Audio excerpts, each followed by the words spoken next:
ஊசி போட்டா சரியா உள்ள போடா போடா. பாப்பா ஊசி வேணா பாப்பா. டேய் தொம்மை ஊசி வேணா டேய். ஹலோ என்னாச்சு? என்னங்க சத்தம்? பாப்பா ஊசி வேணா பாப்பா.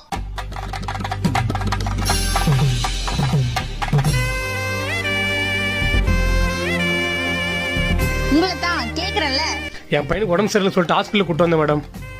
ஆனா இப்போ ஜுரம் சரியாச்சுன்னு சொல்றேன் மேடம். நான் வீட்டுக்கு கூட்டு போயிரு மேடம். சரி ஓகே. ஐயோ வீட்டுக்கா? அப்பா ஜுரம்பா, உடம்பு இல்லப்பா. அப்பா ஜுரம்பா, உடம்பு செம்மையா இருக்கு. ஜுரம் ஜுரம் ஜுரம் செக் பண்ணுங்க டாக்டர். ஜுரம். ஹலோ என்ன பண்ணிட்டு இருக்கீங்க? வீட்டுல தண்டமா தான் மேடம் இருக்கேன். ஆனா குண்டா சோறு துணுவேன் வேலைக்கு. ஆமா மேடம், வேலை வெடிக்கல போவே மாட்டான். யோ நான் அதை கேக்கல. இங்க என்ன பண்ணிட்டு இருக்காரு? ஸ்டெத் கொடுங்க. Sorry madam. உடம்புக்கு என்னாச்சு? Fever madam. எப்பத்துல இருந்து இருக்கு? இப்ப 2 நிமிஷம் முன்னாடி தான் மேடம் ஸ்டார்ட் ஆச்சு. டேய் 2 நாள் ஆகுது. அதான் மேடம் அப்படி சொல்றேன் மேடம்.